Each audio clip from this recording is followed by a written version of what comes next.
You're insecure, don't know what for. You're turning heads when you walk through the door. Don't need makeup to cover up. Being the way that you are is enough. Everyone else in the room can see it. Everyone else but you. Oh, baby, you light up my world like nobody else. The way that you flip your hair gets me overwhelmed. But when you smile at the ground, it ain't hard to tell. You don't know, you don't know you're beautiful.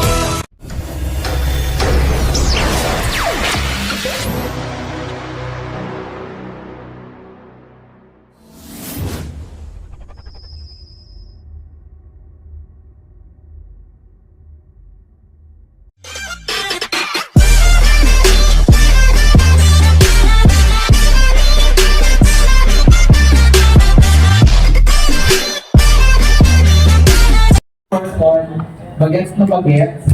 Mas bata ko sa akin, o siyempre mas bata ako by age. Dr. George or Sir Dennis L. Diaz. Thank you. Lugay na, lugay pa kikilala. So, okay na mo ni Sir Dennis. Pero ito, pasensya lang pinapaus ko nga. Ay, sige, halos pagawa ka ba? Hapon, nag-rescue kami sa atake sa stem borer sa Santo Niño. Karoon naman, dahil naman ito para sa inyo. Mayroong hapon sa tanan. Okay lang mag-ilunggo ko o mag-Tagalog ta? Mix na lang ta. Sige. Siguro may mga moro participants na masinig yung dilong ko. Okay. May mga kilala na ko na rin. Ang ibang rin mga practitioners na natin sa biological farming. Di natin pala alam natin si Mama. Di ba mo na-control ang lagaw mo, no? Tungkol sa technology. Karoon, ang topic natin is about biological farming system. Isa sa technology, kung may mga problema pang related sa pest and diseases sa inyong mga crops, kaya natin siya solbaron na hindi na kamo magamit sa mga chemical fungicides. Pwede na hindi na magamit sa mga insecticides. Iban pa pati ang rat control, makontrol natin ang rats, hindi sila patrol, pero hindi na sila magtao sa inyong farm.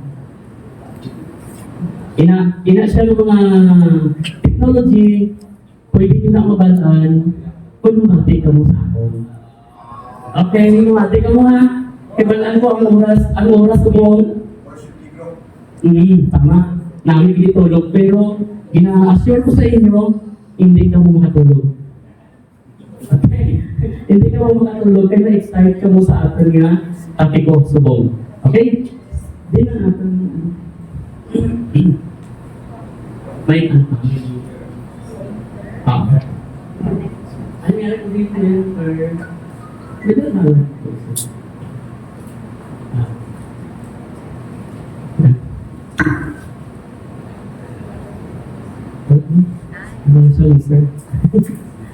Okay, ano ito yung topic? Siyempre about crop, about sa biological farming, pero makita ninyo rin, crop vaccination technology. Butang balon, ang inyong mga tanong, bakunahan ta. Okay? Bakunahan. Di ba, berdaya si membuti so Tagalog no. Mahirap pag mag-transform ulit. Pero sa agriculture, maraming mga pest and diseases na nag-mutate na mahirap i-control. Lalo-lalo na kahit maraming pesticide ang ginagamit. Hindi ibig sabihin na ang mga farmers na gumagamit ng pesticides ay hindi sila napi-failure. Diba? Maraming farmers, mga conventional farmers na failure pa rin. Kahit may pesticide, may short, may ano pa, failure. Oo. Kaya, hindi siya assurance na pag gumamit ka ng pesticides ay talagang ano ba, successful ka sa farming. Pero I'm sure, kabutanan, mga organic farmers ka no? Pero hindi ko siguro tayo yung mag-farm organic. Tawad ba? Mix lang. Dito sa biological farming, nagagamit kita sa transition, nagagamit kita sa abono. Hindi na itong biglaon na tandalo ng abono sa panahon nga during transition period sa atong farming. Kaya may abono, pero ang crop protection, i-assure ko sa inyo, protektado ko. Nga hindi na ito magamit sa chemical pesticides, maliban lang sa nagagamit sa mga herbicide para sa ginatawag na ito na weed control, lalo na sa palayan. Kaya wala punta sa organic na weed control. Pero kung makaya na naman sa water management, ang okay lang tanik. Okay, sige.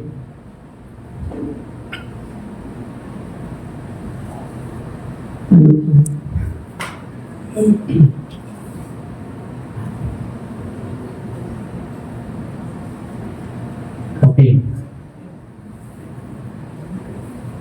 Sa akong na research, during sa research ko for 14 years, na nag-develop ako sa technology about vaccine. Ako na yan ang laboratorio. Hindi ko pareho to sa laboratory, makita yun sa mga nabigyan ng mga laboratory. Pero ang pinaka-laboratory ko, yaarap ko sa field at kasagaran arap ko sa lasang or sa forest. Kaya nga man, dito sa forest, makita ko dito kung tanong, wala akong ginabunuhan pero tambok. Di ba na? Wala akong sila gina-sprayan pesticide, wala man problema sa pest and diseases. Dito nagdugay man ang akong observation sa forest, ang nga naka-develop kita sa mga technology. Then, kung ako ng taon, sa farm natin, damo ang tagamit ng pesticide, wala akong failure. Damo sakit. Samantala, ang sa forest, wala mang ginatiman, wala mang problema. Di ba na? Kaya kung aral dito yung program ng balance ecosystem, ang biodiversity, kompleto. Dito sa atong part, kung sa pesticide application, ang biodiversity, guba. Di ba tama man? Naguba. Okay. Amo nang hambal ko, hambal ni Sir Kena. First place ko sa Deer State Invention 2014. 14 years of research, 2014 siya nag-recognize na gito sa DOST. Around 2017, sa Southeast Asia award. Siyempre Bayaring Filipino Award 2019. Okay.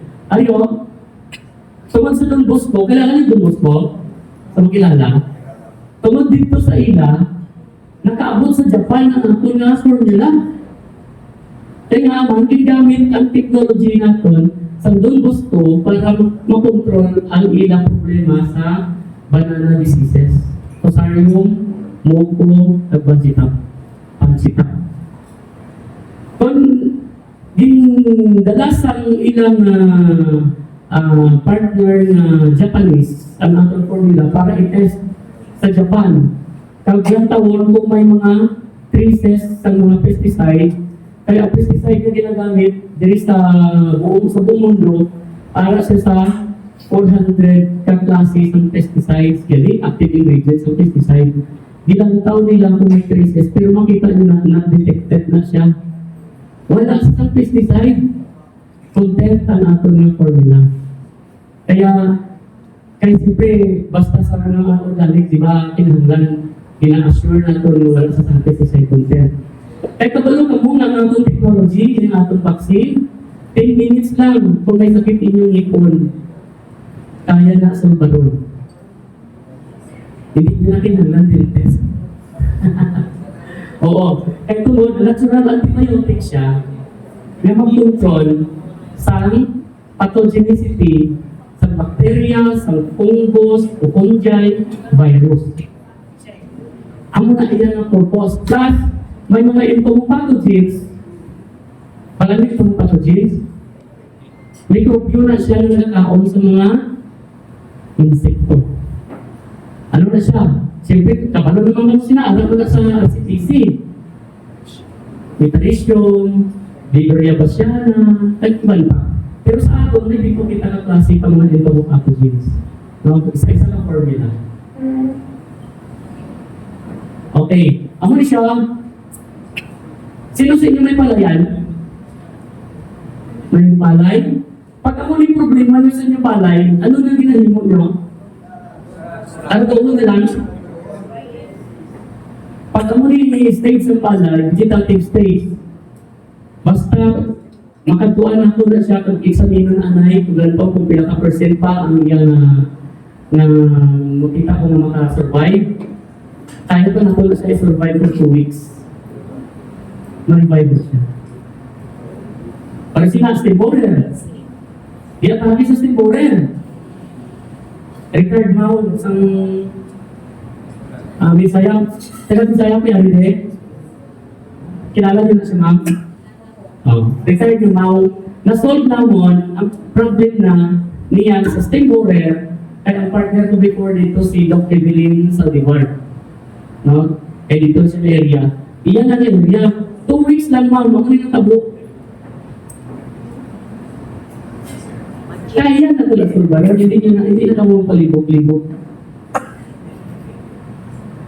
Ano si Mayor Ruiz Satalan? You're the man.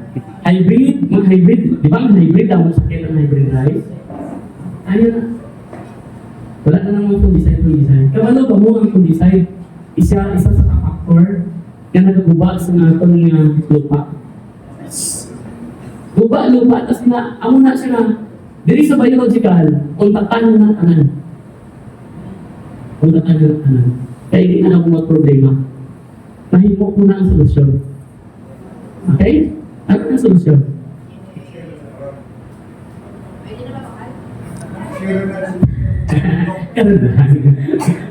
Amo na matabo, ano na siya, metaricium na siya, epekto sa metaricium.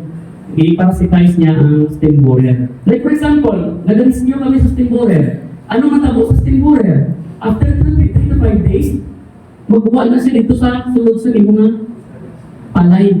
Para sa susunod no. Pasudlan na ito na dito sa mikrobyo. Kaya 3 to 5 days, ara na siya dito sa guwa, mang-words na siya. Within 24 hours, paralyze siya. May study na ipaganda ko sa Best Bio students ng SKSU. Ang black bag, within 3 hours, paralyzed. At nilita ko kasi na dito sa, wala ko na ginabutan kasi maglaba ang ating presentation. Itikal ko lang na diri, no? O, ang mga black bag, nutrition na siya, ipikos nutrition di ako. Pero, ang ginagamit na doon ng mga nutrition, nag-stay siya sa 2 years sa liquid formula. 2 years, di ba? Ang gina-culture natin sa DA, kailan na nakabulan doon na? Di ba? Kailan na nakabulan na? Oo. Pero sa akin, 2 years, active siya. Ay, mag-active siya kung ara na siya sa guwa. Kung ara siya sa sulod sa bote, dormant na siya. Tulog. Amo na siya. Amo yung problema sa sakit sa saging mo. Naka-breakthrough ako din. Breakthrough, manuman. Ipathesis ko siya sa plant pathology sa USM. Under kay Dr. Evangelista, Dr. King Raquel. Nag-number 2 siya sa buong Pilipinas nga saging. Breakthrough na kaya na isolbaron ang problema sa Fusarium oxysporum. Ay sa buong mundo, ako siyang pinaka-number 1 na problem sa banana industry. Hasta nga na-invite ako sa World Banana Forum sa Geneva, Switzerland sa 2017. Tungkol siya study. Ang raw, abandoned na siya sa dole. Tungkol sa sakit. Pero na-revive naman siya after 6 months. Diba? Pero siyempre may sundan kita ng protocol. Biological protocol. Ano, hindi binugalan na ni amo nito dati nga may sakit. Kasagaran sa problema sa saging, pagka infected na nagpalibot, ginapordon na siya gina-quarantine. Ginasunog na sa mga laghang. Diba na, results? Sunugol, kuno tinanglan, i-quarantine. Kahit sa dito, ay sa ano, ang isang tao, may tapak-tapakan ng mga formalin. Diba na? Pero, puno niya galing ang patay na, pero ang bata niya namunga pa. Kaya nga man, ang pusaryo, lumad na iyada sa lupa. Wala po kita natugas sa kalibutan. Ara na sila, wala pa tao kalibutan na mas una na sila i-create. Ay part na siya sa ecological balance sa lupa. Na-trigger lang na ang iyang pagiging pathogenic. Kahit tungod, tandog siya sa tao. Itandog ang iyang natural habitat. Ikaw ba namang nagpangabuhay ka sa maayo? So, akong ka na disturbuhan, maaki ka hindi. O diba? Maaki ka din. Itisturbo mo nga ito nga. Natural habitat. Dito nagkaroon ng lalong na itong diskusyon. Kaya siya, ano na siya? O, ang yakadol ng problema, pangulat, dali lang na kayo. Problema sa gold dati, sa subong na problema sila sa nitrates. Problema nila nitrates, kaya naman sila mismo matin. Tagaduan namin sila nagbuwa data within 3 months. Nagbaba sa below 25 ppm ang nitrates na nagbaba. Pero sa nag-istoryahan nila ng isang management, sir, kinahanglan magkanda ka dahil isang sabi para ipakita. Kasi ito hindi ko lang kinahanglan. Kamo may problema, nakita naman yung result, kamo may problema, may result na ako nga binili mo, pahala ka mo, hindi ko maganda yun. Basta ako may kita na ko, kaya ko sana subaron yung problema. Nitrates, microbial lang hindi mo ibutanda. Demystifying microorganism. Plus, hindi mo mag-touch ang hilamon. Sino magkaroon sa nitrates? Di ba hilamon? Di ba ang pag-identifying microbes? This one ang problema. And nitrates sa ulan. Dahil sa ulan, organic matter, may nitrates. Taman may nitrates man actually. Tayo lang, kung taas ang level sa nitrates, ano matabo? Carcinogenic siya. Diba na? Carcinogenic siya. Pero ang lakas ang dol, tayaon. Pagod sa nitrates, ang mga niliwasan na kag magburos maghabok ang lata. Kaya problema nila. Ang mga karoon, ang ilang mga fruit cocktail, halos pinya na lang, wala na halos papaya. Hindi pa sila mag-ano sa ako, hindi pa sila mag-aki. May result na galing. Kay Doc Germs lang man ako daw. Alam ko, malas gano'n na siya.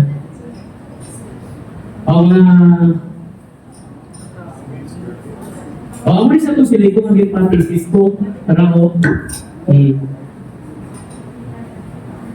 amo na siya ang pusaryo, itsura sa pusaryo, yung mga mikrobyo. Amo na siya ang treatment, niya makita yung treatment, ang result. Limpyo siya. Depende sa concentration. Pero sa mga concentration, hindi na gagmay, hindi siya effective. Ano siya, ang result, very effective siya. Kaya nag-debate ko rin sa Bilog ng Pilipinas sa research review. Ayo, problema mo ninyo, di ba? Ano rin siya sa inyo ang tawag? Sa saging? Buktok? Aratay? Kaya lang na siya. Ang IMO, may IMO din ang IMO hindi ka control sa buktok. Hindi siya control. Pero ang asin, makabuli. Mga buric acid. At least half kilo per puno 3 times a year ang application. Oo, ano na siya. Tapos, maintain mo ang cleanliness and sanitation. Siyempre, kinanglan mo yun, di ba? Cleanliness and sanitation. Amo na siya ginagawa namon, ginapatay namon ang mother plant na infected. Ang saha, amo na siya ang butangan sang formula sa vaccine, kag butangan man sang asin. Tara.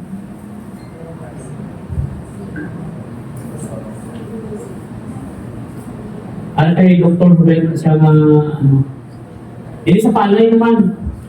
Basta ang number ko, tanan na sakit sa palay, hindi niya na problema. Tanan na sakit. Kaya na sa tanan. Ang customer ko, regular mga users sa vaccine, amo yung sakit o. Dito sa Cebu, no? Nagpalawan. Palawan.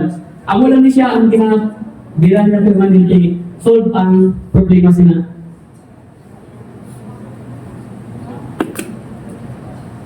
Ang tawag sa antibiotics na develop ko na aras sa vaccine is Bialixin. Kaya nga, Bialin man apelido ko. Bialin apelido ko, kaya ang antibiotics na develop ko is Bialixin. Kung may aras yung amoxicillin, may penicillin, may Bialixin para sa crops. Diba? Amo isa to sa Team Farm. Sino dito may abaka? Abaka grower? Taga-alanaw? May problema ka mo sa abaka mo? Ano sir, yung Bachita. Bakit no problem. Ayan. Actually, isa ako sa mga katong pandemic sa Catanduanes, sa CATSO, Catanduanes State University, na ano ko dito nag-introduce ng technology. Kaya ang problema may politics. Ang politics sa sulod. Pero ang yakay ko farm sa INC, sa iglesia, nasa 900 hectares niya siya. Amo na, labi namin. O, dagko kay puno. Teka, makuha ko naman siya ng 18 kilos per puno na lano. Siya, dagko. Pero, ang pinaka-the best sa abaka, dapat naka-intercrop siya sa mga kahoy. Hindi siya pwede sa open field. Kaya naman, kung open field, putotin mo abaka. Hindi siya magdako. Kinahanglan mo siya, may shield o shade. May shield siya para may sunlight, pag itao niya para maglaba-lawas niya.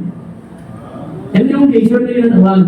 May elongate na doon siya, paagi sa pangita niya sa siga sa andaw, at least 50%. Ang mga sikreto, kaya lamang pa nang imugin ang pangita, lawas man para laon mo, di mo tanan mo siya sa shade.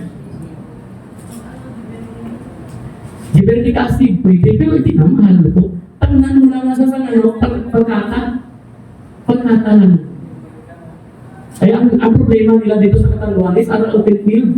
Igo nila nga limpiyuhan nila, baka kung sa disundon, ginagubog-tabudan na sa mga silamon. Hindi ko di-feel yung yakpon. Araw, tuloy ko minada na baka gina-export nila sa Spain. Diba? Ara, yan na doon boss ko, amo rin yan na doon boss ko, naging solve ko mga problems. Tumilang native, bungulan. O na. Kaya adapted, kung pwede adapted, sana ako sa doon boss ko. Ang ilang mo, hindi na, ang mistake na mag-spray ka mo yung design, tangnan na ng luya. Sa ito po rin may sabit na may luya pa. No? Ma'am, namin ito, yan mo, tinakilo sila po, no? Sa nabunturan, may mga farmers kami, tag 5 kilo ka na puno, ang mga luya. Ang luya, kung may mga luya ka mo, ang pinakasakit sa luya, kusarium. Hindi ka mo magtanong luya, open field. Or katong area na dati kitangnan nyo sang mais na gitang-gitan yung herbicide. Hindi ka mo tanong dira. Kaya nga ang herbicide, 15 to 20 years ang glyphosate, hindi madula ang glyphosate sa lupa within 15 to 20 years. So yung po inaasa ninyo o sa ninyo, sensitive na sila sa active ingredient ng glyphosate. Ang glyphosate pamatay na sa mga tanong, maliban lang kung GMO. Right? Mais, yung din-explain nila glyphosate, GMO. Kaya, so yung po nila, nag-accumulate dito ang toxin sa lupa, so yung po niya, maging na resistance, so doon na siya sa problem.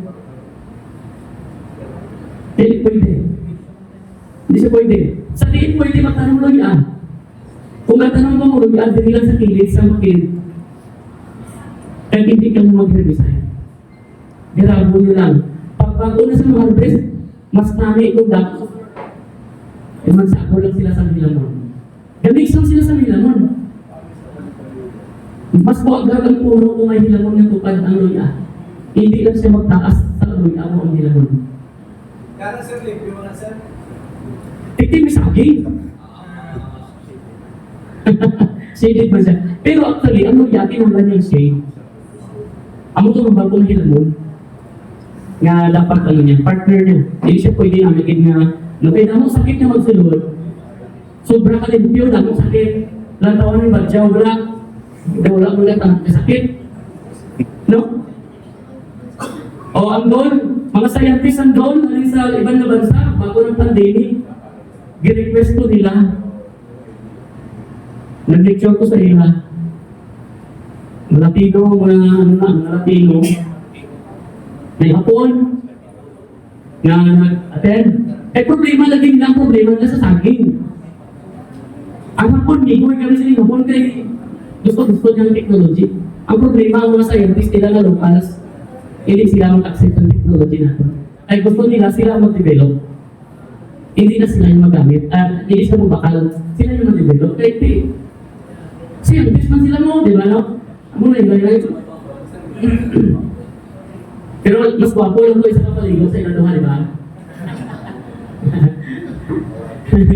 Tapos ano si Bert Wilber Roy sa tala ng mayor na.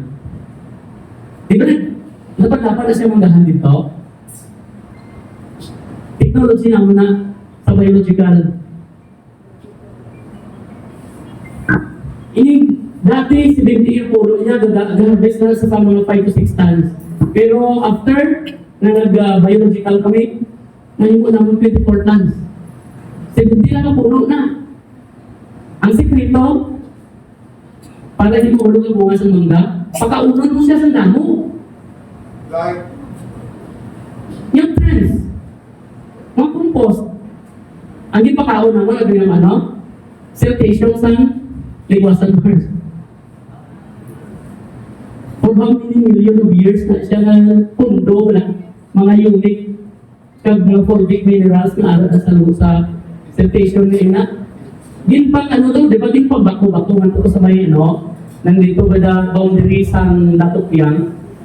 Di pang saking namon ko kagin na dito sa iyo magahan kagin sakon sa umpos. Di ba namin na? Pero siyempre, iputanan ko siya sa mga mikrobyo niya po. Labi na dito mycorrhiza. Wala niyo mycorrhiza? Mycorrhiza, isa na dito kung iba ng mga nutrient-fixing microorganisms. Kaya sa tumatime, nag-export na siya sa Middle East before. Kung wala siya nag-mayor, wala na siya nag-untak sa iyang mayo production. Pero nag-untak siya, nag-live siya kamay. Napalit, kung nakakita ka mo sa ito, mga GMA news ako, tungkol sa kukulisap sa Basilan. Na-news ako before sa GMA. Ang maling kukulisap ko, scale insects. After 2 weeks, 1 week, ang scale insect na pulbos. Matulog din siya. Dito din siya sa Basilan. Lamitan City. Kaya una na siya resort niya. Pero ang strategy, ipanghulog na mo itong mga infected na dahon, kag kung ibang din nga wala pa nahulog, ginisprayan na din. para at least 50% sa problem, mahulog mo na sila. Kaya inisprehan na una